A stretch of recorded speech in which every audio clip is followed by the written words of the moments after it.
A penthouse overlooking Central Park, a walk-in closet overflowing with Hermes, and a baby on the way. Anya had it all. Or so she thought. In the blink of an eye, her billionaire husband, a man who once promised her the world, stood before her, his words colder than the winter wind whipping across their panoramic window. "I want a divorce." But before the ink could dry on the papers, a knock on the door changed everything. His mistress wasn't there to gloat. She was there to expose a secret so dark it would make his demand for a divorce the least of Anya's worries. The scent of blooming peonies and old money filled the air of the penthouse apartment on the 82nd floor of 432 Park Avenue. It was a sterile, curated scent, one that Anya had come to associate with her life, beautiful, expensive, and utterly devoid of the earthy reality she secretly craved. From this height, New York City was a glittering, silent diorama. The yellow cabs were ants, the sprawling green of Central Park, a manicured carpet, and the people, the millions of bustling, striving souls, were entirely insignificant, just like her. Anya traced the rim of her porcelain teacup, the delicate floral pattern a stark contrast to the stark minimalist decor Julian insisted upon. Everything was shades of grey chrome and glass. It was the home of a man who admired his reflections, both literal and financial. He called it uncluttered. Anya called it empty. Her hand drifted down to the gentle swell of her stomach, a 6-month bump that was her only true possession in this sky-high palace. This baby, her baby, was the one vibrant, chaotic, and real thing in her life. It was a secret garden she nurtured within herself, a world away from Julian's meticulous control. Julian Croft. To the world, he was a titan of industry, a visionary in the volatile world of tech mergers and acquisitions. His face, all sharp angles and disarming smiles, graced the covers of Forbes and the Wall Street Journal. He had a Midas touch, turning fledgling startups into billion-dollar unicorns with a flick of his pen. He had swept Anya off her feet 5 years ago. She was a junior art curator, then full of opinions and passion, and he had seemed utterly captivated by her spirit. He'd courted her with the kind of grand cinematic gestures that leave a woman breathless, a private viewing at the Met, a weekend trip to Paris, on a whim a rare first-edition book of poetry she'd once mentioned in passing. He had built a gilded cage for her, and she, dazzled by the shine, had walked right in. She'd given up her small gallery job, her cramped but cozy apartment in the village, and her circle of wonderfully messy artistic friends. Julian had said he wanted to give her the world. She hadn't realized he meant he wanted to become her entire world.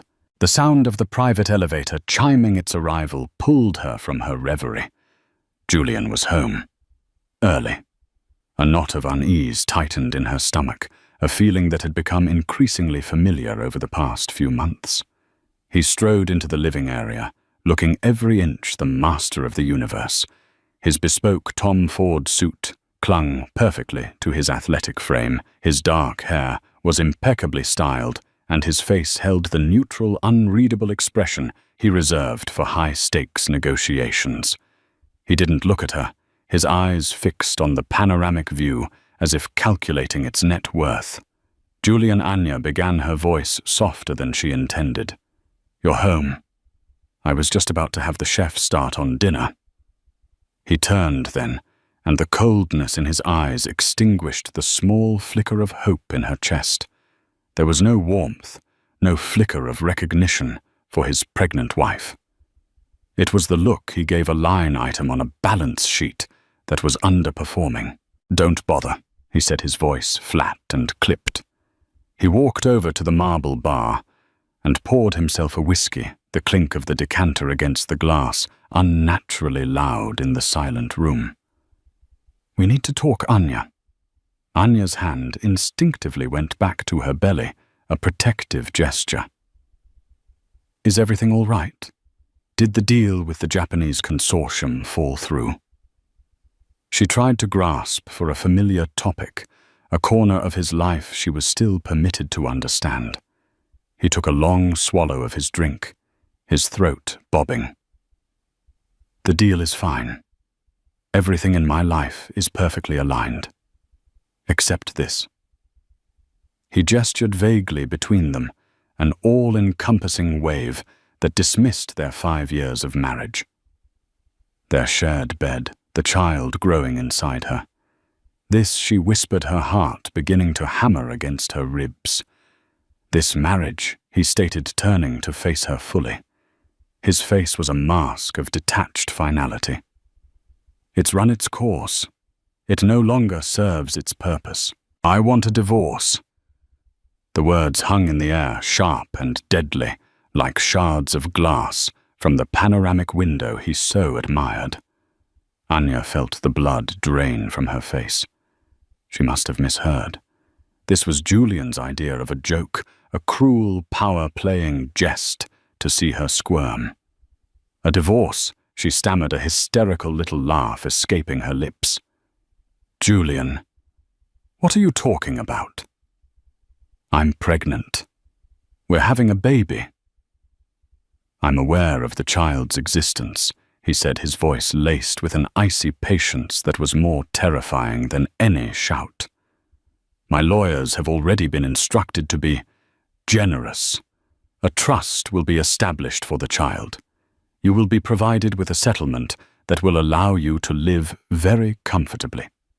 A nice apartment, a staff, whatever you need. You will want for nothing materially." Materially. The word was an insult, a deliberate reduction of her life, her love, her very being to a transaction. The man who had once quoted poetry to her was now liquidating her like a bad asset. "I don't want a settlement, Julian. I want my husband. I want the father of my child." Her voice cracked, the carefully constructed composure of the perfect wife, shattering into a million pieces. Tears streamed down her face, hot and furious. "What has happened to you? What has happened to us? Nothing has happened," he insisted, his calm unwavering. He was a stone wall, impervious to her pain. "This was always a contract, Anya. An arrangement. You provided beauty, social grace, a certain aesthetic. I provided a lifestyle beyond your wildest dreams. The contract is now being terminated." "A contract?"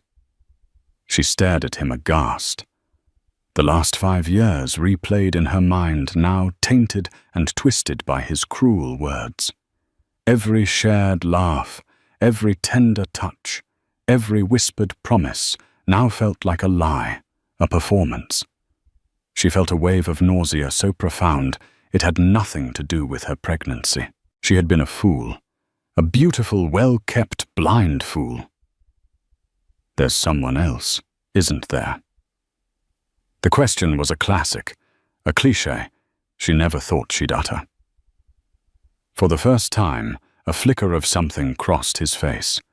Not guilt, but a flicker of annoyance, as if she were a fly buzzing around his head. "That's irrelevant to the situation." "Irrelevant?" she cried, her voice rising. "You're throwing me out pregnant with your child, and you tell me your mistress is irrelevant.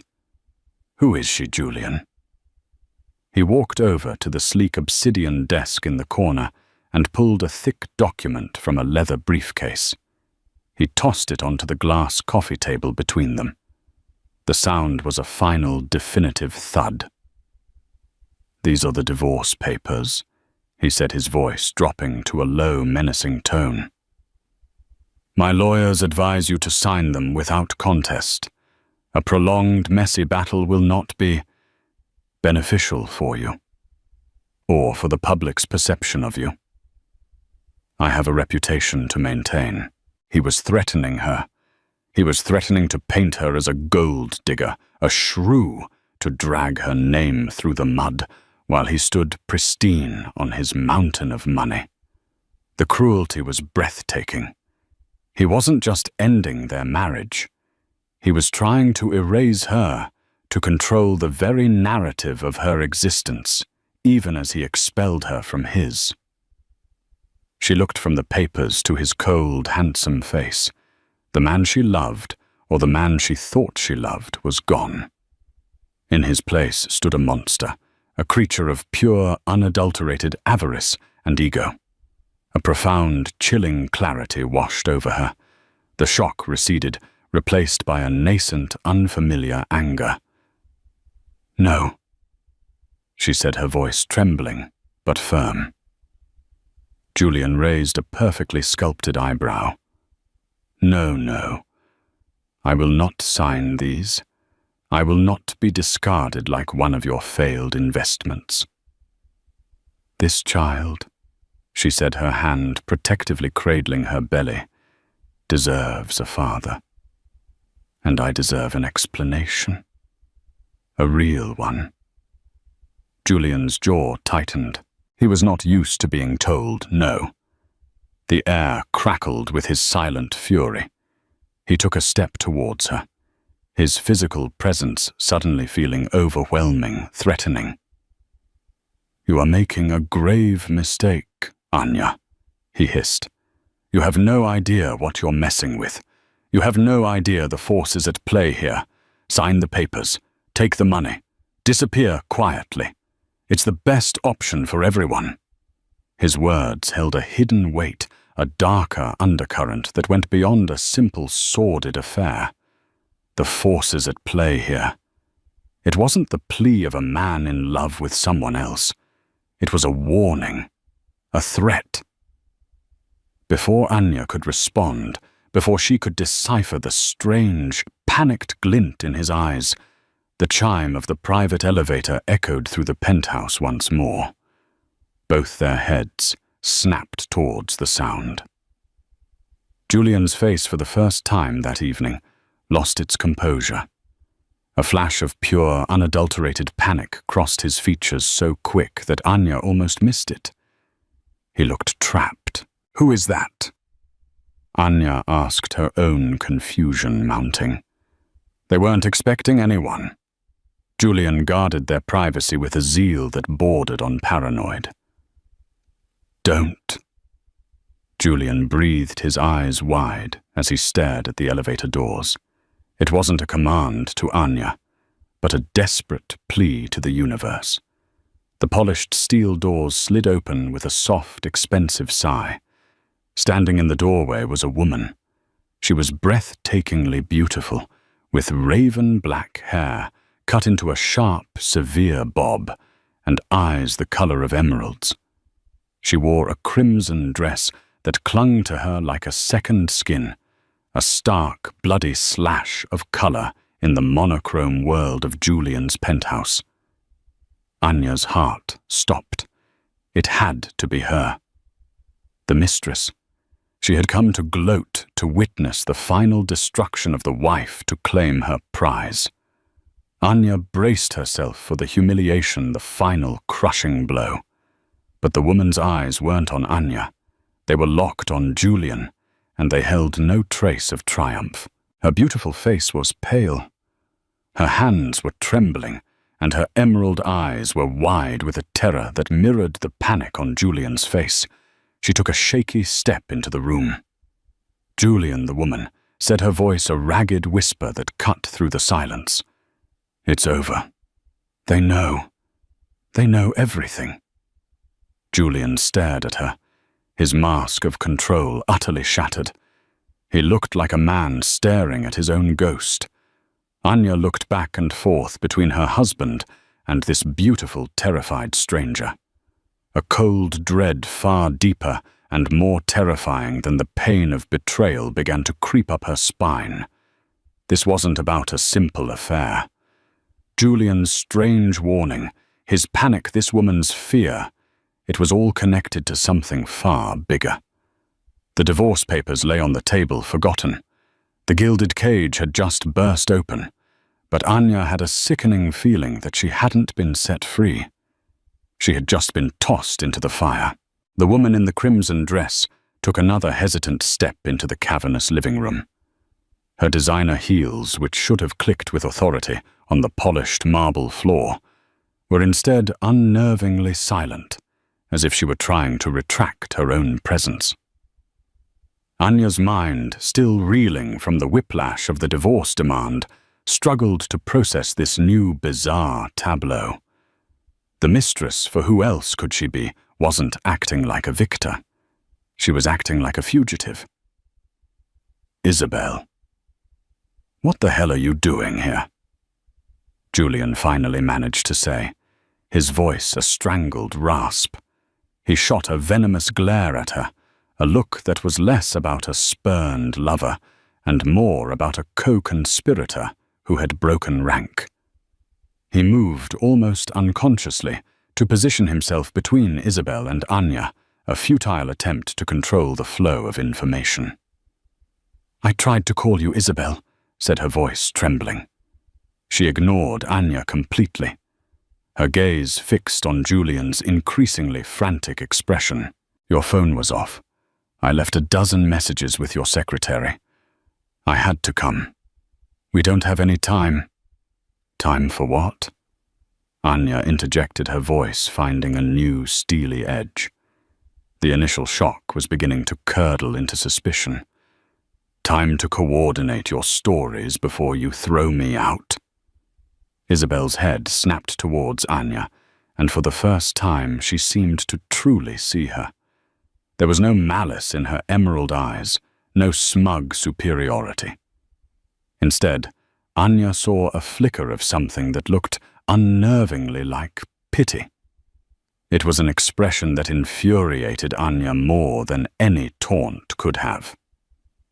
"This has nothing to do with your marriage," Isabel said, with a dismissive wave of her hand that was so absolute it was chilling. "That's just collateral damage. A loose end he was trying to tie up." "A loose end," Anya repeated the words, tasting like ash. She looked at Julian, whose face was now a ghastly shade of pale. "Is that what I am to you, Julian? A loose end?" "Shut up!" Isabel Julian roared, finally losing the last vestige of his icy control. He lunged towards her, grabbing her arm. "You shouldn't be here. We had a plan. The plan is shot to hell." "Julian." Isabel wrenched her arm free, her fear momentarily eclipsed by a surge of anger.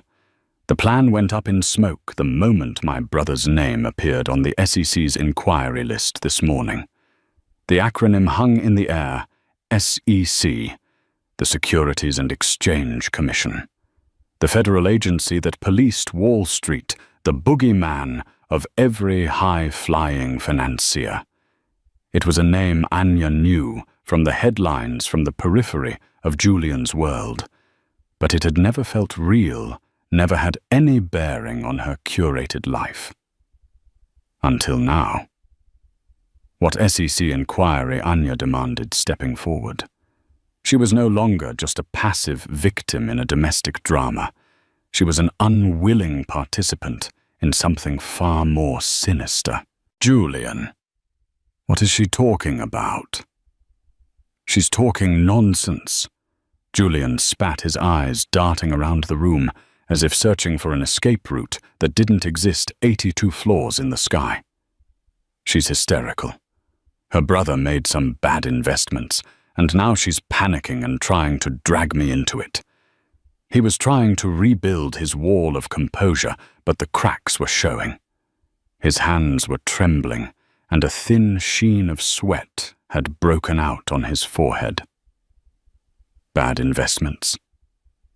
Isabel let out a sharp, bitter laugh that held no humor. "Is that what you call it? You used him. Julian, you used my family's brokerage firm as a shield. You ran the entire scheme through their accounts. Made them look like the masterminds while you stayed clean. Scheme. The word was a poison dart. Anya's gaze swung back to Julian. His entire empire, his Midas touch, was it all just a trick? A lie, just like their marriage. I don't know what you're talking about, he said, his voice low and threatening as he took a step towards Isabel.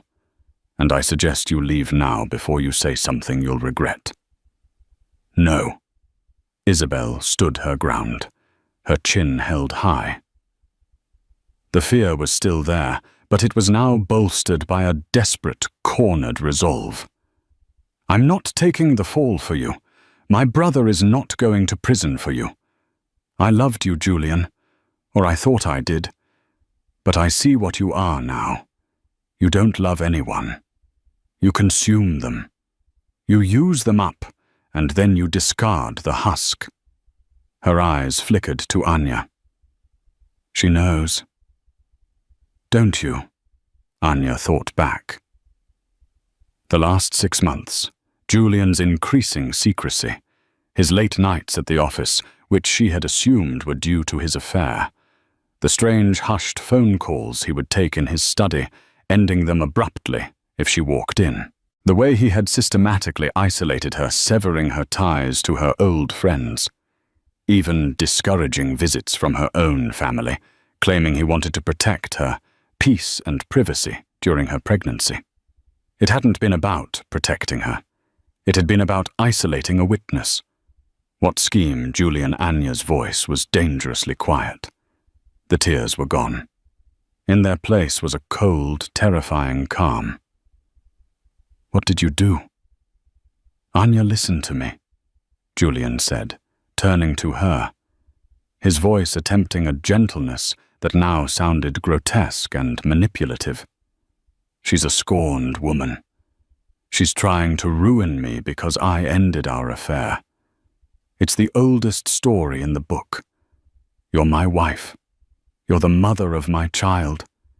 It's you I'm trying to protect. He was trying to play her to use their shared history and their unborn child as a shield. But the spell was broken. She could see the puppeteer's strings. Protect. She repeated, her voice dripping with scorn. By demanding a divorce an hour ago, by calling me a loose end, you needed to tie up.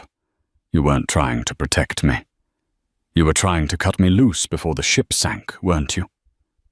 You wanted to make sure I couldn't claim a single cent of your precious, dirty money when it all came crashing down. The truth of it hit her with the force of a physical blow. The divorce wasn't about his love for Isabel. It was a calculated financial maneuver. A preemptive strike in a war he knew was coming. He was willing to make his own pregnant wife a refugee from his life to save himself.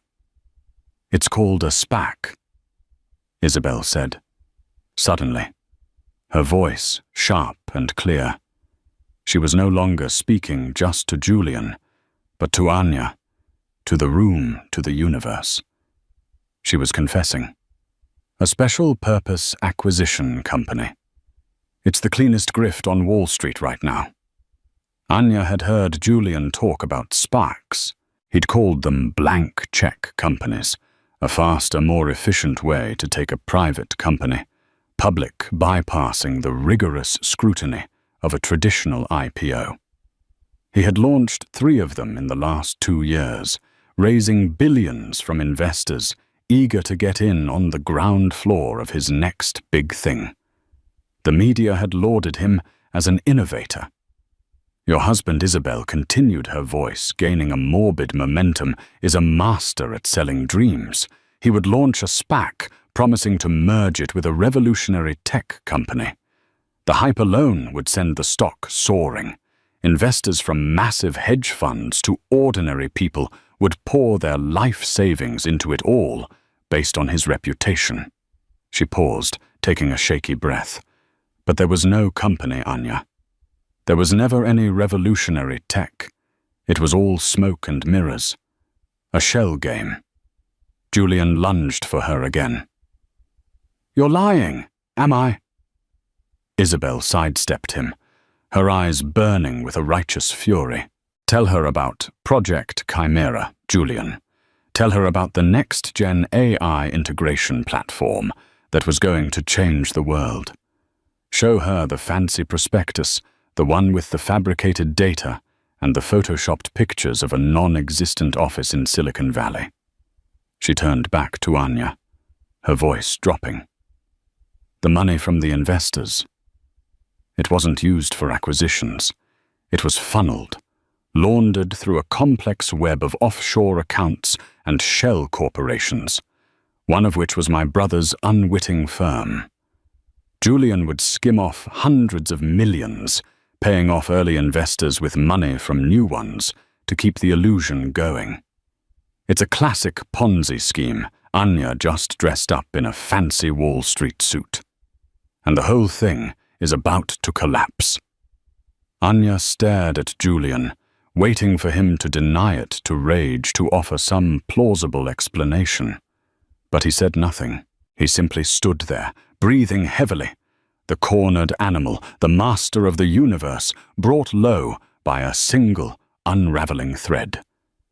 The entire foundation of her life, the penthouse, the clothes, the art, the security was not just built on lies, but on theft, on the stolen dreams and life savings of countless unknown people. She felt a dizzying vertigo, the floor seeming to drop away beneath her. Her hand flew to her stomach, to the one pure thing in this world of deceit.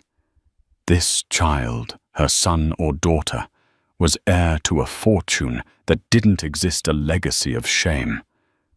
So the divorce. Anya trailed off, the full, monstrous picture becoming clear. The settlement you offered me, that generous trust for our little child. Where was that money coming from, Julian? He finally looked at her, and in his eyes she saw the dark, terrifying truth. "It's the last of the clean money, isn't it?" she whispered in horror. "The money you had before all this started. You were trying to firewall it, to put it in my name and the baby's name so the SEC couldn't touch it when they came for the rest. You weren't giving me a gift.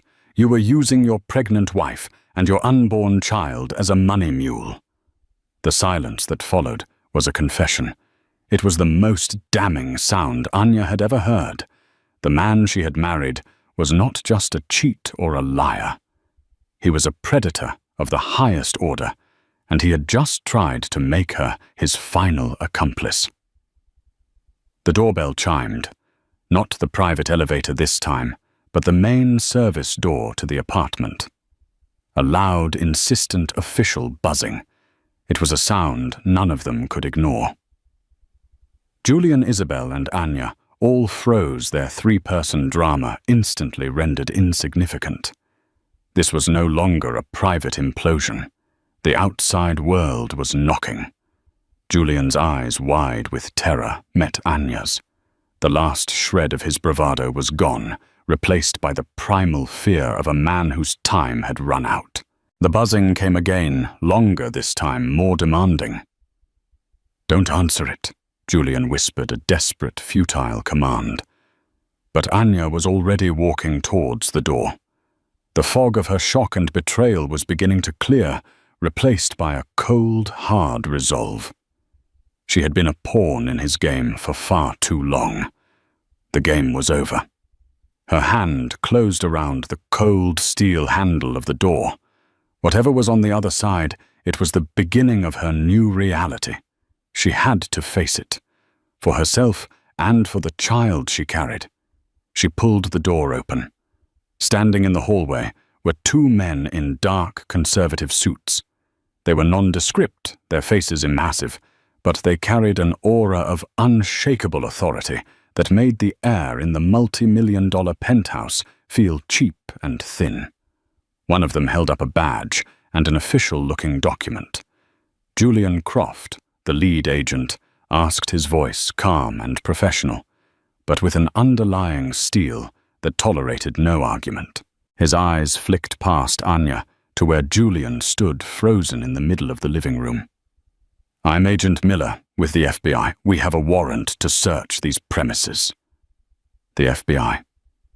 The letters seemed to suck all the remaining oxygen out of the room. It was one thing to hear the acronym SEC from a panicked Mistress. It was another to see the flesh and blood embodiment of a federal investigation standing on your doorstep. Julian looked as if he had been turned to stone. The blood had drained from his face, leaving behind a waxy grey pallor. He stared at the agents, his mouth slightly agape. The master manipulator suddenly a speechless puppet. Isabel let out a small, choked sob and sank onto one of the ridiculously expensive minimalist sofas, her crimson dress pooling around her like a stain. The fight had gone out of her, replaced by the grim resignation of someone who had pulled the pin on a grenade and was now simply waiting for the blast. Agent Miller and his partner stepped into the apartment, their sensible shoes making solid, real-world sounds on the marble floor. Anya stepped back, a strange sense of detachment washing over her. She was watching a movie of her own life imploding. The agent's eyes swept the room, cataloguing the art, the furniture, the view, not with admiration, but with the cold appraisal of an asset seizure. "We also have a warrant for your arrest. Mr. Croft." Agent Miller continued in the same dispassionate tone, pulling a pair of handcuffs from his belt.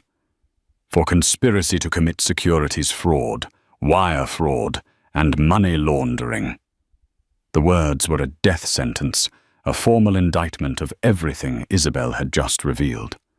The Ponzi scheme project, Chimera.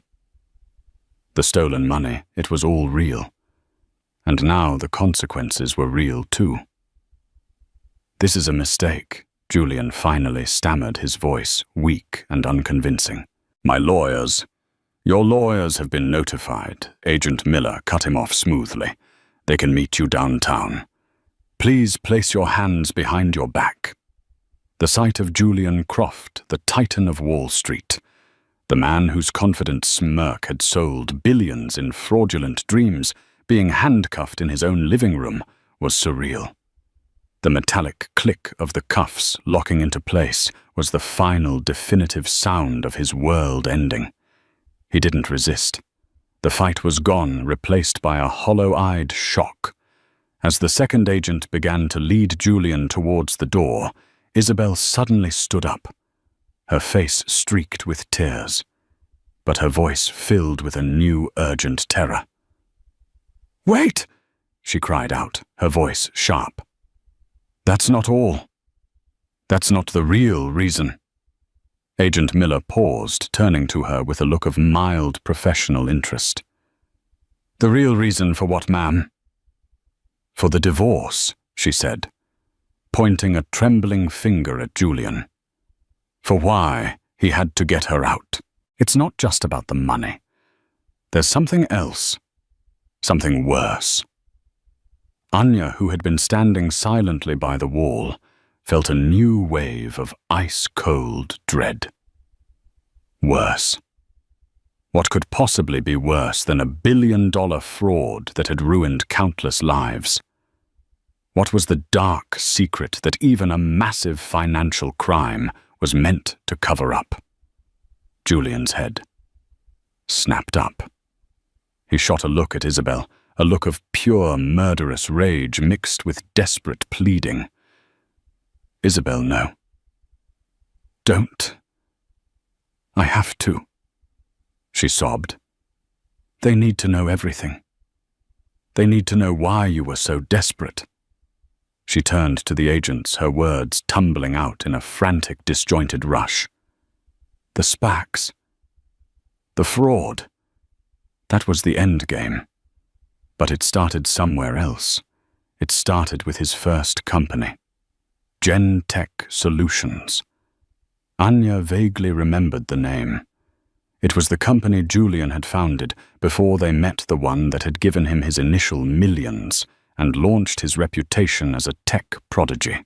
He had sold it for a massive profit years ago. "What about it?" Agent Miller asked, his patience clearly wearing thin. Gentek's flagship product was a proprietary data encryption software, Isabel explained, her voice gaining clarity as she forced the story out. It was sold to dozens of high-level corporate clients, banks, law firms, private equity funds. They promised impenetrable security. She took a deep breath, her eyes locking onto Anya's. The pity was back in her gaze, but now it was deeper, darker, filled with a horror that Anya couldn't yet comprehend. But it wasn't an encryption software, Anya. It was a key.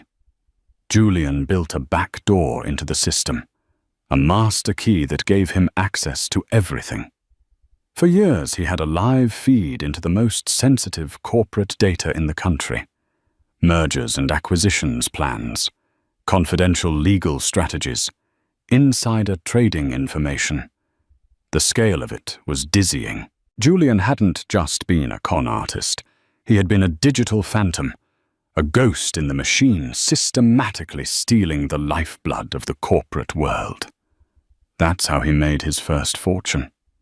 Isabel continued, her voice dropping to a near whisper. It wasn't genius.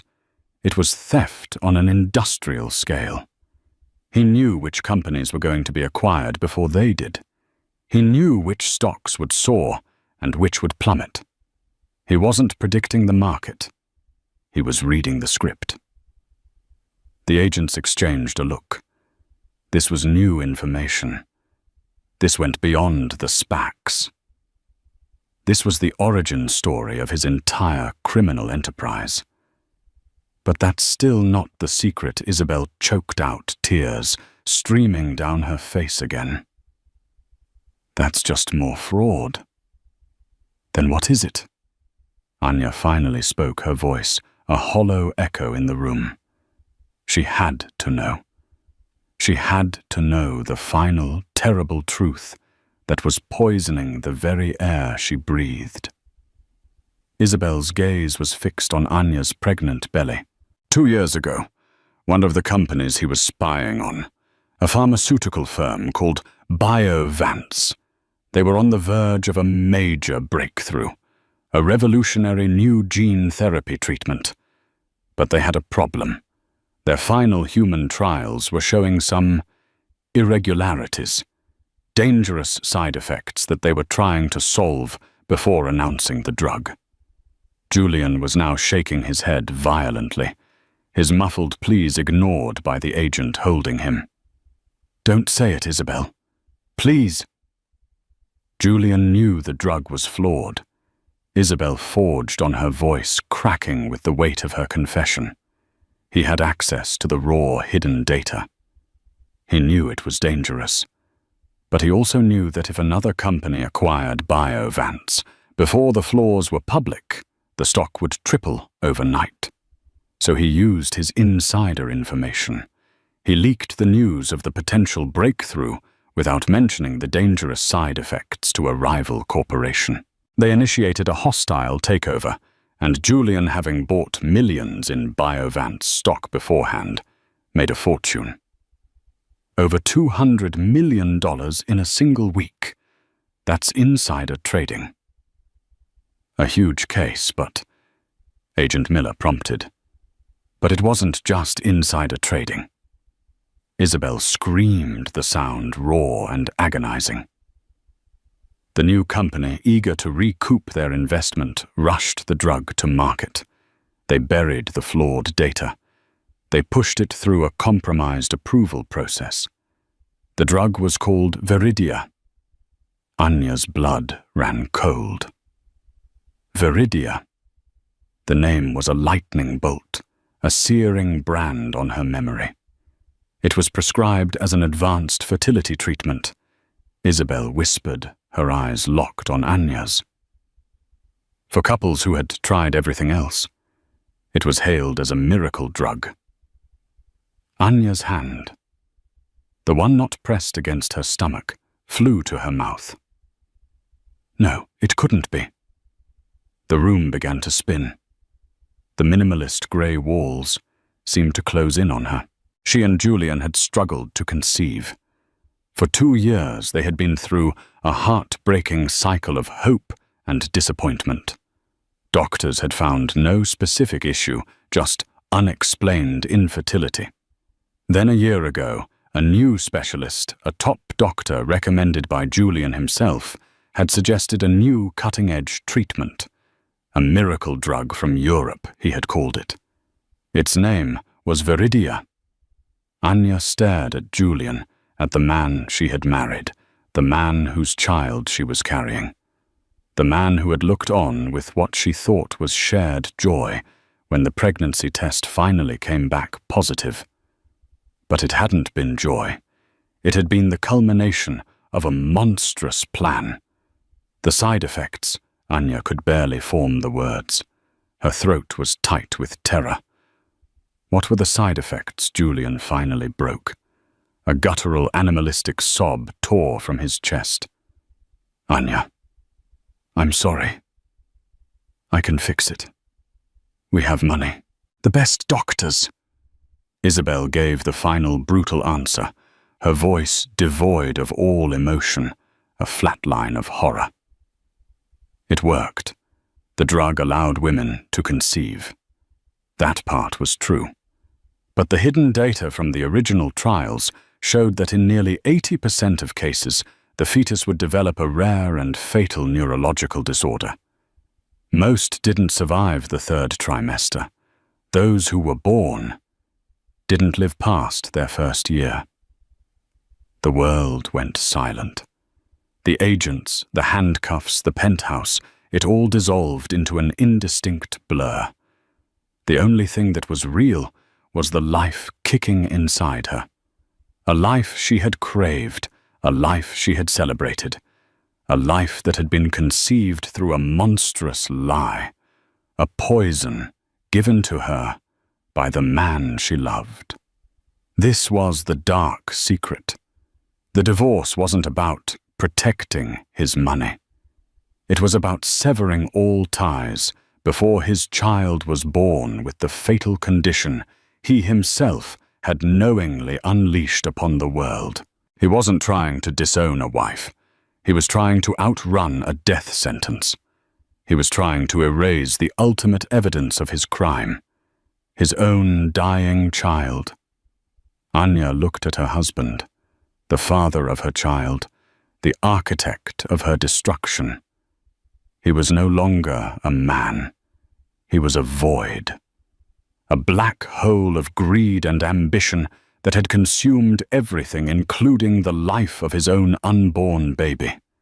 The strength drained from her legs. The room tilted violently, the glittering view of Central Park spinning into a nauseating vortex. As her knees buckled and the world faded to black, the last thing she heard was the distant hollow sound of her own scream. Anya awoke to a world bleached of all color. The first sensation was not sight, but smell. A sharp, aggressive scent of antiseptic that scoured her nostrils and bore no resemblance to the curated peony and old money fragrance of her former life. The second was sound, the soft, insistent, and terrifyingly rhythmic beep of a machine somewhere to her left. For a fleeting, merciful moment, she was adrift in a sea of disorientation, the horrors of the previous evening feeling like the suffocating remnants of a fever dream. Had it been real? The cold words, the crimson dress, the click of handcuffs. Then with the force of a physical impact, the memories crashed back in. Viridia. The name detonated in her mind a single word that contained a universe of betrayal. It was the name of the drug. The poison, the monstrous lie she had welcomed into her body. A raw, guttural sob tore itself from her throat, and her hand, trembling uncontrollably, flew to her stomach. The gentle, reassuring swell was still there, a fragile vessel in a venomous sea. Was her baby the one pure thing she had left already a ghost? Easy now, Mrs. Croft. Take a deep breath. A calm, steady voice pierced through the fog of her panic. A woman in navy blue scrubs her face, a welcome portrait of professional kindness, was adjusting the IV drip in Anya's arm. You fainted. We brought you straight to Lenox Hill Hospital. We've been monitoring you and the baby. The baby, Anya's voice was a ragged whisper, a thread of sound in the cavernous silence of her fear. She couldn't bring herself to ask the real question, the one that clawed at the inside of her skull. Is it dying? The nurse's eyes softened with understanding. The baby is fine, she said, her words deliberate and clear. A little stressed when you were brought in, but the heartbeat is strong and steady now. Your own heart rate is elevated, which is understandable. You've had a severe shock. The baby is strong. 4 simple words. They were not a cure, not a promise, but they were a lifeline. In the raging flood of her shattered reality, Anya clung to them as if they were the last solid ground on earth. Her baby was a fighter. It was already more than its father had ever been. I need to see a doctor, Anya managed, pushing herself up slightly. The effort made the room spin. A specialist, not just an OB, a geneticist, someone who understands. I need to know everything. Her voice broke on the last word. She needed to know the shape of the monster she was facing. We've already paged the head of our maternal fetal medicine department, Dr. Elena Ramirez. The nurse reassured her, fluffing a thin pillow behind her head. She's the best. She'll be here to speak with you shortly. For now, just try to breathe. Rest was an impossible luxury. Her mind was a torture chamber, replaying Julian's face, twisting in panic, the cold finality of the FBI agent's voice, and Isabel's horrified confession over and over. The entire architecture of her life, a magnificent structure she had once admired, had been revealed as a criminal enterprise, a house of cards built on stolen dreams. And the final, most intimate, most unspeakable betrayal was swimming in her very womb, conceived from a miracle that was in truth a time bomb. As the nurse left to give her a moment, another figure appeared hesitantly in the doorway. It was Isabel. She had shed the blood-red dress, the armor of Julian's mistress, and now wore a simple, anonymous pair of jeans and a grey sweater. Her face was scrubbed clean of makeup, revealing the faint purple smudges of exhaustion beneath her eyes. The emerald fire in her irises had been banked, leaving a weary, sorrowful glow. Anya's body tensed. A primal part of her wanted to scream at this woman, the beautiful harbinger of her apocalypse. But the anger felt distant, a secondary emotion, muted by the all-consuming terror of Julian's ultimate sin. Isabel wasn't the enemy. She was just another piece of scorched debris in the blast radius of Julian Croft. What do you want? Anya asked, her voice raspy, devoid of accusation, but heavy with exhaustion. I came to see if you were all right, Isabel said, her voice barely a whisper. She hovered by the door, a respectful distance away, as if acknowledging she was trespassing on sacred ground of grief.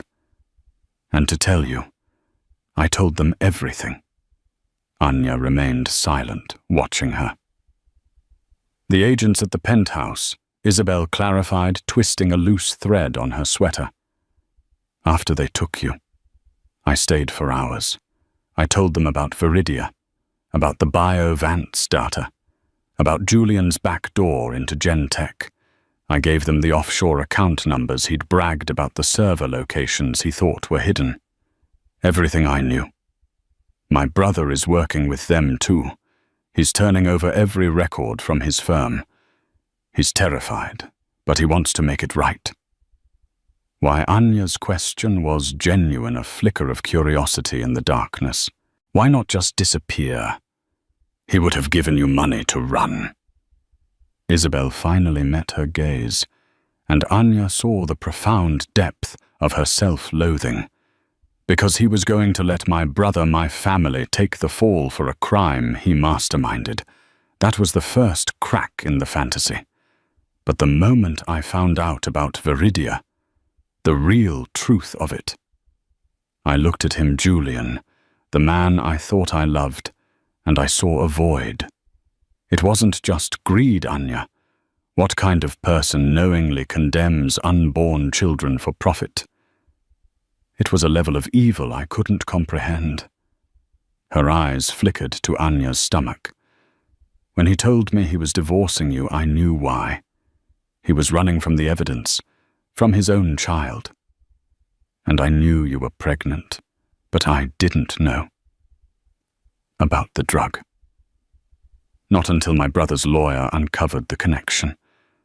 The thought of you, going through the rest of your pregnancy celebrating only to face that. She shook her head, a tear tracing a path down her pale cheek. I couldn't live with myself. I couldn't let you be the last one to know the truth. It was the only thing I could do to claw back a single shred of my own soul. In that moment, Anya saw past the affair, past the label of mistress. She saw another woman who had been utterly conned, another life consumed by Julian's insatiable ego. They were bound by a strange, twisted sisterhood forged in the fires of his spectacular destruction. They've frozen everything. Isabel added her voice, flat and emotionless. Every asset. The penthouse is a federal crime scene. The accounts are locked. The cars, the art, the watches, it's all gone. Evidence in the largest fraud case in a decade. His lawyers are saying the evidence is insurmountable. He'll never see the outside of a prison cell again. Good, a cold, hard part of Anya thought. Let him rot. But the satisfaction was hollow, a fleeting warmth in an Arctic landscape of pain. Julian's imprisonment couldn't reverse time, couldn't purify the poison. The door opened again, and a woman with intelligent, compassionate eyes and an air of calm authority entered the room. Mrs. Croft.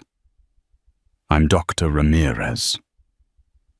With a final lingering look of profound regret, Isabel quietly slipped out of the room, leaving Anya to face her new reality.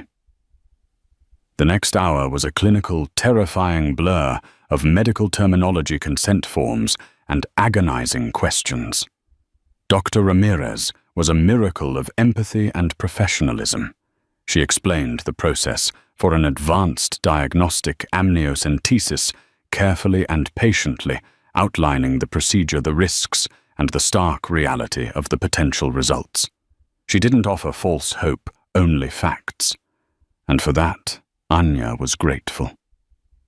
I have to know, Dr. Anya pleaded, her composure finally crumbling under the clinical weight of it all. Whatever it is, I have to know what I'm facing. We will get you answers, Doctor. Ramirez promised, her hand briefly resting on Anya's arm. The simple human touch was grounding. As quickly and as safely as we possibly can. The days that followed were a unique form of purgatory. Anya remained in the hospital, a voluntary prisoner in a sterile white room, while the world outside feasted on the carcass of her old life. The news of Julian's arrest had gone supernova. Wall Street Wunderkind, or Ponzi King, screamed the cable news chyrons. His smug, handsome face was plastered everywhere, the poster boy for catastrophic hubris. The stories detailed the SPAC's fraud in lurid detail, but the darkest secret, the corporate evil of Viridia, remained a tightly sealed component of the federal case, a horror not yet fit for public consumption. Anya refused all visitors, save for her parents, who flew in immediately, their faces etched with a pain that mirrored her own. She hired a team of lawyers, not to fight for a share of Julian's blood money, but to meticulously expunge him from her life. To dissolve the marriage, to legally and financially firewall her child from the toxic Croft name and its indelible legacy of shame. She existed in a state of suspended animation, the week-long wait for the test results stretching into an eternity. She didn't sleep, she merely drifted in and out of consciousness. In her waking hours, she would stare out the window at the city, a city that now seemed alien to her. Every pregnant woman she saw, every baby in a stroller was a stab to the heart. She was suspended between a life that was over and a future that was too terrifying to contemplate. Finally, the day came. Dr. Ramirez entered her room alone, closing the door softly behind her. She held a file, and her expression was calm, professional, and utterly unreadable. Anya's heart began to pound, a frantic, desperate rhythm against her ribs. This was it, the precipice. She gripped her own hands over her belly, a protective gesture that felt painfully inadequate. Dr. Ramirez sat in the chair beside the bed, opened the file but didn't look at it. She looked directly at Anya. "We have the results from the full genomic sequencing panel," she said, her voice even. Anya held her breath, bracing for the impact, for the words that would shatter the final fragments of her world. Dr. Ramirez took a slow, deliberate breath. "Anya, your baby is perfectly healthy." The words didn't register. They were a language she had forgotten how to speak. Anya just stared at her, her mind a blank slate of incomprehension. "What? No. That's not possible. Viridia, the neurological degradation." "I know," the doctor said gently, her professional calm finally breaking into a warm, reassuring smile. "We read the federal case files your lawyers managed to get unsealed for us. We knew the exact rare genetic markers we were looking for, and they are not there. We ran the test twice to be certain. He is completely, unequivocally unaffected. He." Her mind snagged on the word. "He. You're having a son." Anya Dr. Ramirez confirmed, her eyes shining. "A healthy baby boy." The dam broke. A sound, a wail that was equal parts grief and joy, tore from deep inside her. It was the sound of a week of terror, of months of unknowing, of a lifetime of betrayal, being washed away by a single miraculous wave of relief. The tears came, then hot and cleansing, pouring down her face as she finally truly let go. But how she sobbed, her body shaking. Isabel said, 80%. 80% is not 100%, the doctor said, softly, her voice thick with emotion. It means 20%, 1 in 5 were spared. It's a game of Russian roulette, played with the most precious stakes imaginable. It's a monstrous, unforgivable gamble. But Anya, you and your son, you won. She won. It wasn't a victory over Julian. It was a victory over fate, over poison, over the darkness that had tried to claim her future. Anya checked out of the hospital the next morning. The world looked different, the colors more vibrant, the air cleaner. The Julian Croft penthouse on Park Avenue was sealed a monument to a dead life. She walked away from it without a backward glance. With a small, life-saving loan from her parents, she found a modest two-bedroom apartment in Brooklyn's Park Slope. It was a world away from the silent, sterile grandeur she had known. From her window, she saw not a curated park, but a living one. She could hear the joyful shrieks of children playing the friendly bark of dogs, the distant, reassuring rumble of the F-train. It was the chaotic, beautiful symphony of real life. She spent the final peaceful months of her pregnancy rebuilding. She bought a second-hand crib and painted the nursery a cheerful, sunny yellow. She reconnected with her old circle of wonderfully messy, artistic friends who enveloped her in a cocoon of unconditional love and support, never once mentioning her notorious past. They brought her soup, helped her assemble furniture, and made her laugh, truly laugh for the first time in years. 3 months later, Leo Alexander was born, weighing 7 pounds 2 ounces.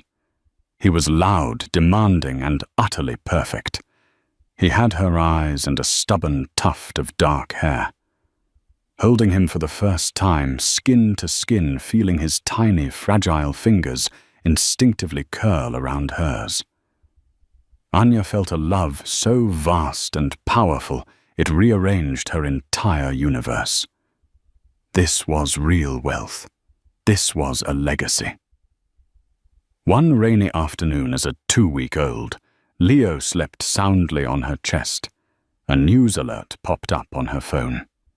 Julian Croft sentenced. She read that faced with an avalanche of evidence and Isabel's unshakable testimony, he had accepted a plea bargain to avoid having the full horrific details of the Viridia scandal made public in a trial.